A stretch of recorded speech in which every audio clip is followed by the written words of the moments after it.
In this video, I want to show you guys some experimenting that I've done with RIT dye, and 2 out of 3 times I actually hit the mark unintentionally.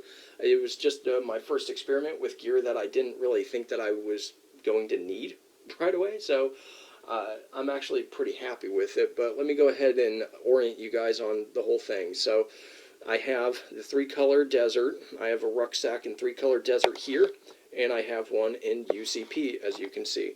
And I also have a UCP mag right here. And I have this Coyote brown little fighting low carrier that I've had since I was in the Marine Corps. Solid OD green pouches right here, a canteen pouch from Tactical Tailor and a Condor pouch. It's a little bit green, a little bit lighter green, as you can see. And also, I have this little multicam issued canteen pouch as well, just as a kind of control to kind of see where the color schemes are, right?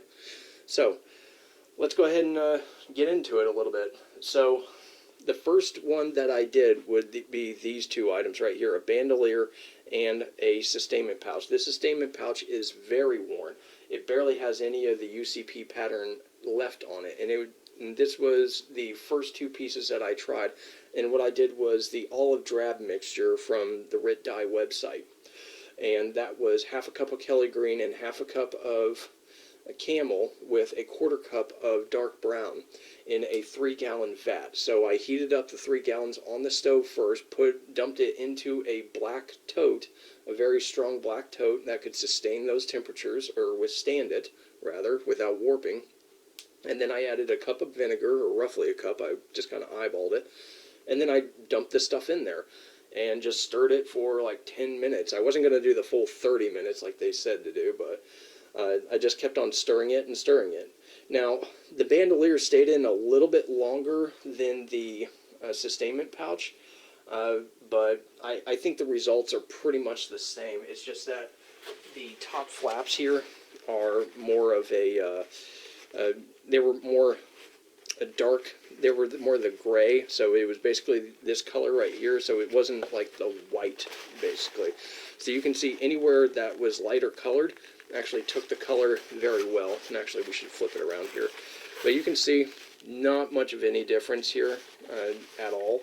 Maybe a little bit just because of how worn this thing was, maybe.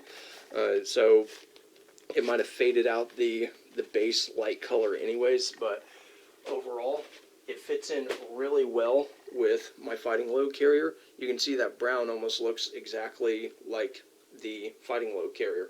That's actually pretty amazing, and it's supposed to be an olive drab, so it's kind of actually supposed to sort of blend in with that, or maybe like an Alice pouch or whatever. But that does not look like an Alice pouch at all. Any Alice pouch that I know. That looks like Coyote brown. So, anyways, the next experiment that I did included this piece, and this piece. And you can see the little control here for the UCP.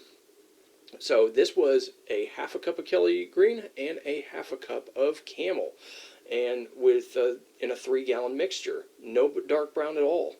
So this is the turnout for it. So this 3-color desert right here, and I'll go ahead and pull over. Didn't really take all that much. It sort of took the color off a little bit. It sort of changed the color of the straps a bit, so it's more of a greenish tint. But it's not as much as it did to the UCP here. The UCP actually took it very well, and it actually reminds me more of the Russian flora pattern now than anything. Now, when Bruce, who works with Brent0331, did his Kelly green, it turned out very light. And some of these areas are a little bit light, but overall, it kind of has the shade of that Condor pouch that's over there. I mean, it blends very well with that Condor pouch. It's not as dark as the canteen pouch, but that's okay, because I'm not really a fan of that canteen pouch's green. It's a little too dark, but it may fade in over time. Now, let's go ahead and talk about this third one here. So, this third one was thrown in cold in the water that was left. So all the stain and vinegar, whatever was left, I threw this pouch in just to kind of see what it would do. Nothing happened because the water was too cold. So I put it in the water, or I put all the water back into the little pot that I was boiling, and I put it back on the stove and boiled this.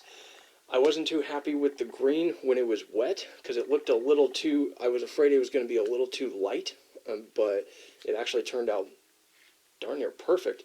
So I added some dark brown into the water, and it was just eyeballed a little bit, so it wasn't an exact measurement, but you can see how this kind of matches up.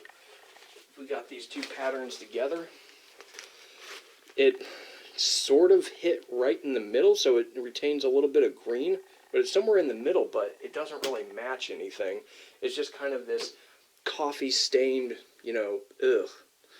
so, I mean, I can't really fault it too much because it kind of is like this. It doesn't really, it's a little too dark to fit into this. This faded one is actually very nice, but, I don't know. I just really wasn't too happy with the outcome of that color. It still has a little bit of green, but a bit of brown. It's not really a ranger green or anything, so it's just kind of one of those that I'm not really all too happy with. So if you want something to come out more brown, go with the olive drab. Little recipe from Rit Dye's website.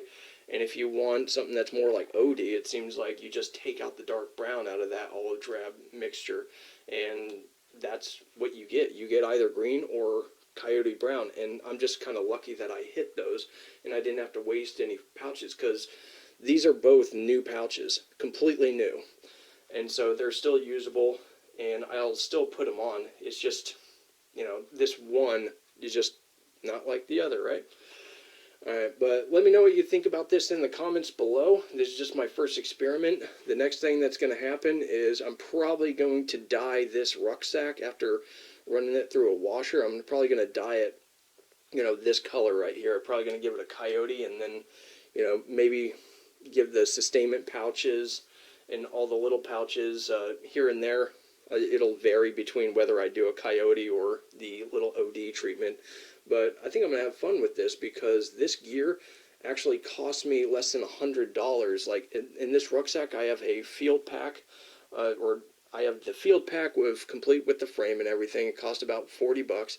And then for $60, I got a complete rifleman kit to include the assault pack and all 13 plus pieces for the fighting load carrier.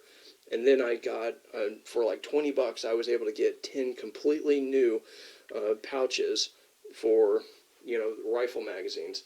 So I scored really good getting an entire combat set, and all it's really going to cost me is like an extra like $20 to get the dye, to change all of it to where it needs to go.